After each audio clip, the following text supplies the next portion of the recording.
Tes. Halo semuanya, balik lagi dengan saya teman-temannya di Trader ID. Jadi, seperti biasa hari ini kita akan membahas beberapa saham untuk persiapan market di minggu depan, teman-teman ya, di minggu pertama bulan Maret. Nah, sebelum kita lanjut ke pembahasan, disclaimer on dulu, karena video ini bukanlah ajakan untuk membeli maupun menjual suatu saham tertentu ya, ini murni adalah analisa saya pribadi.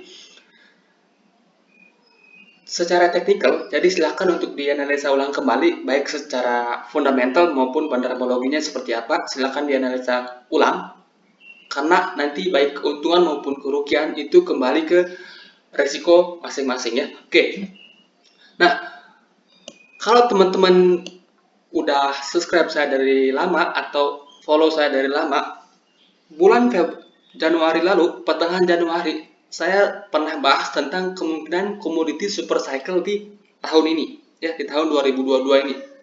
Nah, bulan lalu alasan saya kenapa saya bilang tahun ini kemungkinan ada komoditi super cycle adalah recovery ekonomi, dimana kalau tahap awal recovery ekonomi yang gerak biasanya itu banking dan komoditas yang gerak duluan. Nah, per hari ini data saya itu makin lengkap teman-teman. Yang pertama masih tentang recovery ekonomi, kemudian kedua data inflasi yang terus meningkat. Nah, kalau data inflasi itu meningkat, maka ismin daya beli masyarakat itu meningkat teman-teman. Jadi itu bisa membuat harga-harga komoditas sendiri sustain atau stabil teman-teman. Dan kedua ada perang di Ukraina atau Rusia. Nah, perang di Rusia secara tidak langsung juga akan berdampak positif terhadap komoditas di Indonesia. Alasannya kenapa? Alasan yang paling mudah adalah Rusia itu salah satu pengekspor komoditas saingan di Indonesia, ya. Dari segi nikel, kemudian di sana ada kilang minyak juga, kemudian di sana juga ada turunan dari CPO, ya, bukan CPO tapi turunan dari CPO, di mana Rusia itu pengekspor terbesar kalau nggak salah ya. Nah, secara tidak langsung itu akan berdampak ke CPO Indonesia ya. Dan itu menurut saya sentimen yang positif ya. Kalau perang ini terus berlanjut lah. Tapi itu menurut saya hanya sementara. Yang data yang paling stabil ya, yang akan mempengaruhi pergerakan harga komoditas itu adalah data inflasi kemudian recovery ekonomi. Itu kalau dari view saya pribadi. Nah, bulan lalu yang saya bahas itu ada dua kertas, TEKIM dan INKP, kemudian ada LSIP dan DSING di CPO, dan INDI dan ITMG di sektor batubara. Nah, dari keenam itu, empatnya sudah jalan, dan yang belum jalan itu dua kertas, INKP dan TEKIM. Nah, hari ini kita akan bahas keenamnya itu lagi. Ya. Yang pertama itu TEKIM. TEKIM per hari ini menurut saya lumayan oke, lumayan menarik kalau menurut saya, di mana TEKIM udah berhasil breakout dari konsolidasi minor yang terjadi di sini. Ya, di sini ada konsolidasi minor, ada pattern ascending triangle yang udah di breakout oleh TEKIM. Di sini dia breaknya juga dengan volume, kemudian besoknya dia terkoreksi dengan volume gede. Nah, volume gede ini bukan volume buangan. Volume gede ini adalah panic selling karena perang di Rusia, dan Jumat kemarin dia kembali rebound, naik 3% lebih, ditutupnya di level 7475. Nah, TEKIM menurut saya itu menarik teman-teman, menarik dimana kalau kita pasang target kenaikan dari ascending triangle-nya ini, TEKIM ada kemungkinan dia sampai sini, sampai sekitaran 7.800. Nah, di sini juga ada double bottom yang gede ya. Ini bottom pertama, kemudian ini berpotensi menjadi bottom kedua. Ya. Kalau TEKIM mampu break dari resisten 8050 teman-teman. Jadi strateginya gimana? Ya, big picture saya seperti ini. Pertama, TEKIM akan ke 8000. Nah, kalau dia mampu break dari 8.000, itu Tekim potensinya ke sekitaran 9.300-an ya. 9.300-an itu potensi Tekim. Nah, di 9.300 kalau Tekim sampai ke sana, dia sudah break double bottom yang gede. Ini bottom pertama, kemudian ini bottom kedua, dan targetnya itu cukup jauh ya. Itu big picture saya yang nggak mungkin tercapai dalam seminggu 2 minggu. Kemungkinan ini jangka waktu yang cukup lumayan lama. Nah, kalau Tekim mampu break dari double bottom gedenya ini dengan neckline di 9.000, maka potensi Tekim itu ke sini, ke sekitaran 11.500. Ya. Jadi Tekim menurut saya menarik ya, menarik. Buat teman-teman yang mau curi start, beli di harga sekarang itu cukup menarik teman-teman. Tapi belinya nyicil dulu ya. Belinya nyicil dulu sedikit, mungkin setengah porsi. Dengan stop loss teman-teman bisa set di bawah 7.000 sebagai area stop loss. Kemudian kalau dia mampu break dari 8.000, terkonfirmasi break 8.000, teman-teman bisa beli setengahnya lagi di situ ya, buy on breakout. Jadi menurut saya ya, Tekim itu udah ada tanda-tanda untuk mulai reversal dari downtrend ke uptrend.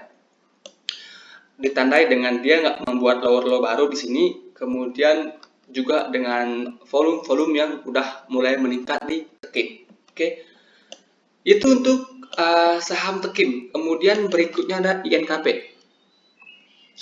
INKP.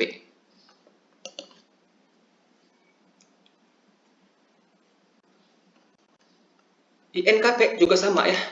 Ini belum jalan. Sebenarnya kita pernah sarankan beli dia di sini, tapi gagal ya.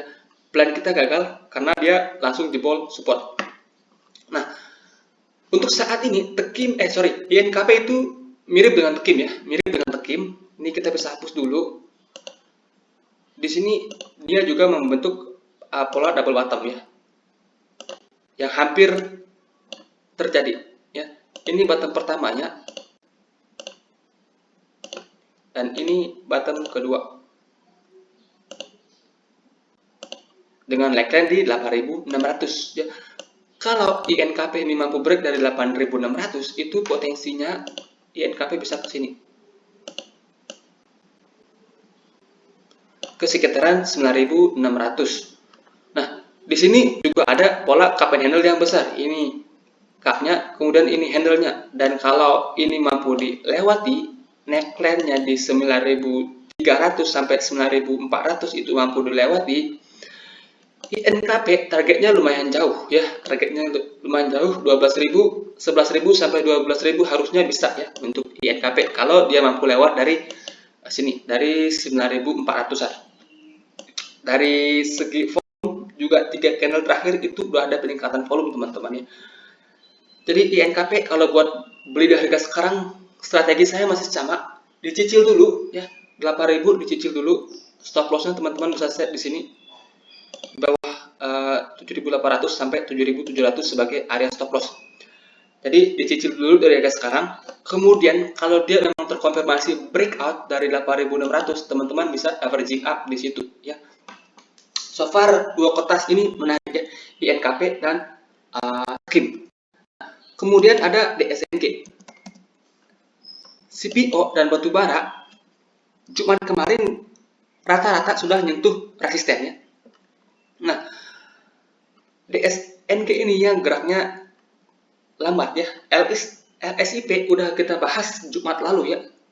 LSIP kepentok resisten. Ini DSNG teman-teman. DSNG dia ada inverted head and shoulders yang sudah di break. Kemudian di sini dia dalam tahap konsolidasi. Ya, buat teman-teman yang tertarik untuk DSNG, supportnya di harga 600 ya, supportnya di harga 600, jadi mendekati harga 600 teman-teman udah bisa mulai cicil. Kemudian stop lossnya teman-teman bisa pasang jika DSNG close di bawah 600 ya, beberapa tick di bawah 600 kalau dan target kenaikannya menurut saya ya, DSNG ini ada potensi ke sekitaran 720 sampai 740-an ya. Jadi potensinya masih menarik ya menurut saya untuk DSNG sendiri. Sekarang posisinya masih konsolidasi. Jadi kalau mau beli, kalau dia koreksi lagi ya, koreksi lagi mendekati 600, teman-teman bisa manfaatkan buy on weakness di situ. Ya. Kemudian ada RSIP. RSIP sendiri udah pernah saya bahas 2 hari yang lalu, ya, Jumat kalau nggak salah. Jadi teman-teman yang belum nonton bisa nonton video saya yang 2 hari lalu. Kemudian saya ganti dengan TAPG. Nah, TAPG ini mirip dengan DSNG teman-teman ya. Dia ada pattern inverted head and shoulders, kemudian Jumat kemarin dia tertahan di resisten ini. Ya. Dia tertahan di resisten ini, kemudian dia koreksi, koreksinya juga volume koreksinya lumayan besar. Tapi ini menurut saya masih dalam batas yang wajar ya. Batas yang wajar karena dia di sini breakout dan juga dengan volume yang gede-gede. Ya. Dan support dari TAPG itu sendiri ada di sekitaran 700 sampai 680 teman-teman. Jadi kalau di harga sekarang teman-teman mau beli boleh ya, tapi menurut saya ini masih ada peluang untuk koreksi sedikit lagi ya. Jadi buat teman-teman yang tertarik untuk TAPG, belinya di mana mendekati harga 700. Di situ teman-teman bisa cicil, stop lossnya teman-teman bisa pasang jika TAPG ini close di bawah 690. Ya, jika TAPG jebol 690, maka ada potensi TAPG kembali ke sekitaran 650-an teman-teman ya. Oke, itu untuk sektor CPO. Kemudian, nah, sorry ya, big picture-nya di sini ada double bottom yang gede ya untuk TAPG. Ini bottom pertama, kemudian ini bottom kedua. Dan kalau TAPG mampu lewat 800, itu potensinya jauh. Ya, potensinya jauh, 1000 honestly bisa.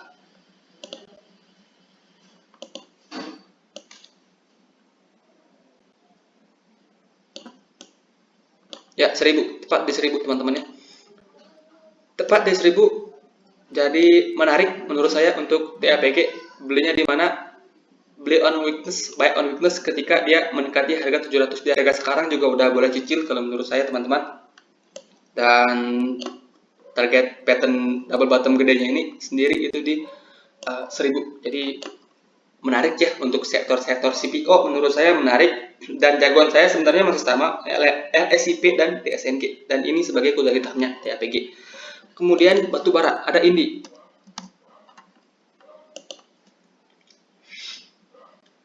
Nah, INDI sendiri bulan lalu itu saya bahasan dari sini teman-teman, dari kalau nggak salah di sekitar harga ini. Dan buat teman-teman yang udah beli di harga sini, sekarang itu udah floating profit lumayan besar. Nah, untuk saat ini posisi INDI itu sedang berada di resisten. Kalau kita perhatikan teman-teman, di sini ada resisten downtrend line minor yang sudah di break oleh INDI. Kemudian Jumat kemarin dia koreksi ya, dia open gap kemudian koreksi, dan itu menurut saya sih wajar ya. Itu menurut saya wajar. Area koleksi menurut saya untuk ini di sekitaran harga 2200 sampai last support itu di 1950 sebagai last support. Jadi strateginya gimana? Strateginya bisa dicicil ya. Cicil dari harga sekarang tipis-tipis. Ini sendiri di sini juga ketahan di resisten ya. Jadi mengingat IHSG yang ada potensi untuk koreksi, maka INDI juga menurut saya ada peluang untuk koreksi. Untuk area buy, untuk area beli teman-teman ya. Area beli di 2200 sebenarnya bisa ya cicil dulu, tapi masih riskan kalau menurut saya karena volume koreksi sendiri cukup gede, masih riskan. Jadi spare cash kalau dia sampai turun ke sini ke sekitaran 1950, which is itu masih cukup jauh ya dari harga sekarang. Jadi kalau mau beli cicil, dan buat teman-teman yang udah beli di bawah sini atau pas dia break di sini, ini saham menurut saya buat teman-teman mau hold masih bisa ya. Tinggal set trailing stop. Once dia break ini 2400 itu potensinya jauh teman-teman ya. Di sini ada pattern yang gede sekali. Nah, jadi menurut saya dia ada potensi di sini untuk koreksi dulu, entah membuat handle baru atau membuat handle-nya tipis sampai sini, saya nggak tahu. Yang pasti support minornya itu yang pertama di 2200, kemudian last support itu di 1950. Kalau itu dijebol maka ada potensi dia ke 1800-an. Ya. Oke, itu untuk Indi. Jadi so far sebenarnya masih oke. Cuma buat teman-teman yang baru mau entry karena sekarang masih kepentok resisten, maka teman-teman bisa tunggu dia koreksi dulu. Oke. Itu untuk Indi. Kemudian ada ITMG. ITMG juga sama, ya. ITMG juga sama. Waktu saya bahas bulan lalu itu masih di sekitaran sini, ya, di sekitar harga ini. Saya lupa. Pokoknya saya bahas itu pertengahan Januari ya. Nah, di sini ada double bottom yang di break. Kemudian target ini dari double bottom sendiri udah kecapai dan dia hari ini kepentok ya. Jumat kemarin dia kepentok pas di resistennya di 27.500 teman-teman. Nah, kalau menurut saya ya, dia ada peluang untuk terkoreksi dulu. Koreksinya sampai mana saya juga nggak tahu. Mungkin bisa sampai sini ya, 2500-an bisa mungkin ya. Jadi buat teman-teman yang tertarik untuk ITMG, tunggu dia konsolidasi dulu, tunggu dia koreksi dulu. Karena harga saat ini dia baru saja menyentuh resisten, jadi masih ada peluang untuk koreksi.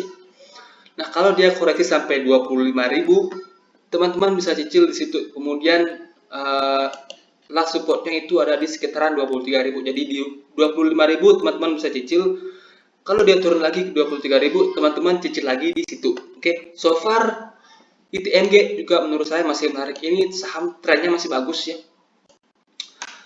Trennya sendiri masih bagus dan menurut saya ini peluang untuk break dari 27.700 itu ada ya. Dan kalau itu mampu di break ke atas, nantinya itu targetnya lumayan jauh teman-teman. Jadi menarik menurut saya ya untuk ITMG dan INDI.